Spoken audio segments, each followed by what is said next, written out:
Hai, halo, Assalamualaikum warahmatullahi wabarakatuh. Selamat jumpa dengan saya, Pak Edi Sugiarto dari Nasdaq Institute of Quantum and Technology, www.naxdna.com.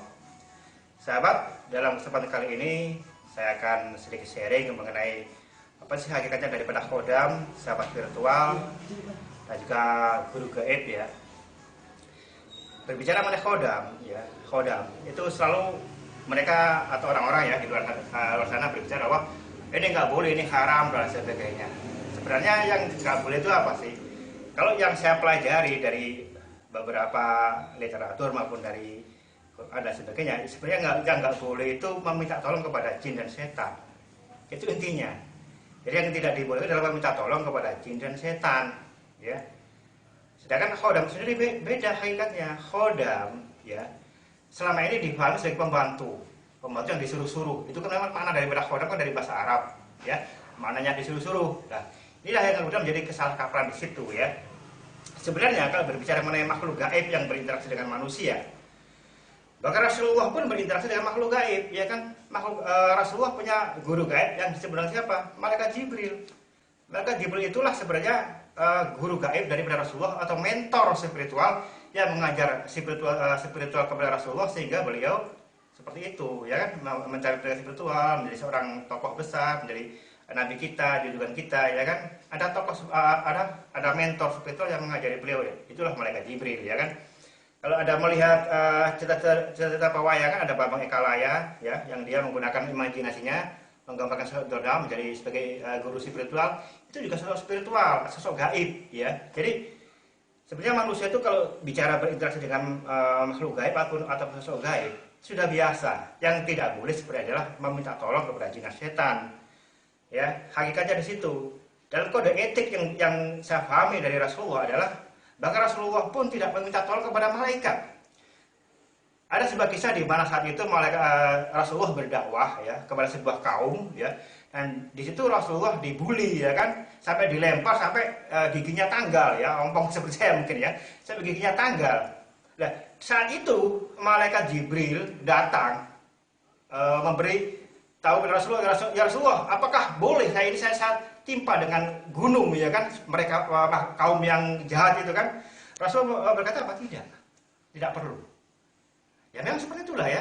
Jadi bahkan kepada malaikat pun Rasulullah tidak pernah meminta tolong sesuatu.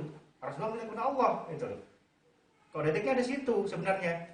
Jadi makhluk gaib, walaupun dari kalau golongan malaikat, jin atau apapun, kalau itu diposisikan sebagai mentor, sebagai teman, sebagai sahabat, sebenarnya nggak ada masalah. Yang bermasalah adalah kalau kita sudah menyuruh apa itu yang nggak boleh. Makanya kalau dalam pelatihan saya, peserta saya ajari mengenal ini loh makhluk gaib yang selama ini membantu kamu. Ini makhluk gaib in astral. Nah, ini sekedar sebagai sahabat saja, ya, ataupun mentor atau guru spiritual.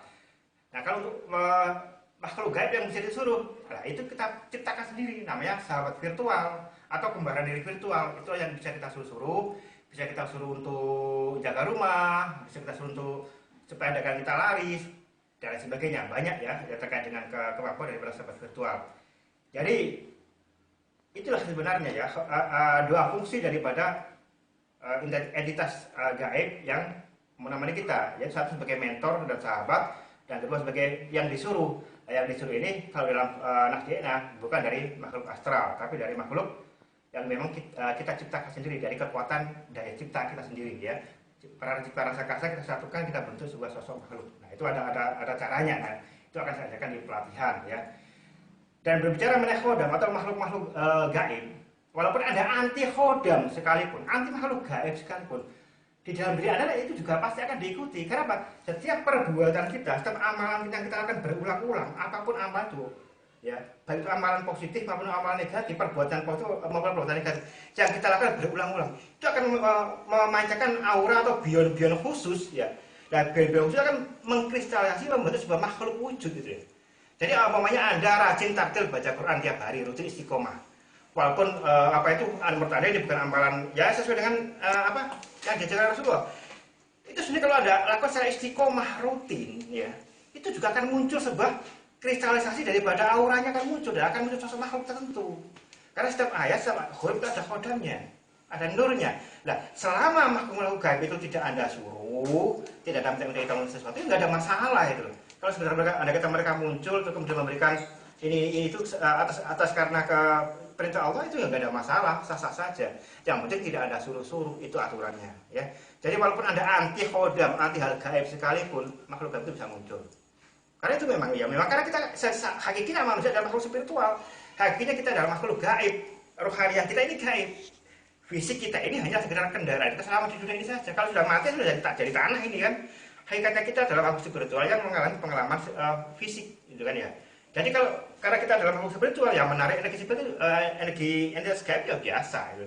Jadi sekali lagi yang perlu ada pahami mengenai khodam ini adalah yang penting adalah kita tidak minta bantuan menyuruh-nyuruh dan kepada makhluk gaib apapun itu, tidak boleh malaikat sekalipun, ya. Makhluk gaib itu hanya sekedar sebagai sahabat kita, sebagai teman. Kalaupun Anda membutuhkan untuk menyuruh-nyuruh entitas yang seperti itu, gunakan teknik sahabat virtual atau teknik yang menggunakan kekuatan batin kita sendiri, sehingga aman. Aman bagi apa? Aman bagi urusan akhirat kita. Oke, cukup segitu dulu ya, cukup sampai di situ dulu penjelasannya, tidak perlu panjang lebar. Kalau butuh yang penjelasan lebih panjang lagi, lebih lagi, datang aja ke pelatihan saya di workshop saya terkait dengan materi ini, adanya di kontak di Alchemy of Mind atau Quantum Mentalology yang saya adakan di setiap pelatihan saya. Jadi ikuti program itu, maka ini akan saya jelaskan lebih panjang lebar lagi, bahkan bagaimana kita mengalami hal-hal seperti itu. Oke. Saya kira cukup dari saya, Pak Edi Sugianto. Terima kasih telah menyempatkan waktu untuk melihat video ini. Mudah-mudahan apa yang saya sampaikan ini bermanfaat untuk Anda. Dan bila ada saya salah kata, salah mengucapkan, terus terang saya sendiri atas kebodohan saya menyampaikan permohonan maaf yang sebesarnya. Dan bila ada kata-kata yang tidak sengaja menyinggung Anda, saya mengucapkan mohon maaf yang sebesar-besarnya. Akhirul kalam, wabillahi taufiq wal hidayah. Wassalamualaikum warahmatullahi wabarakatuh. Salam.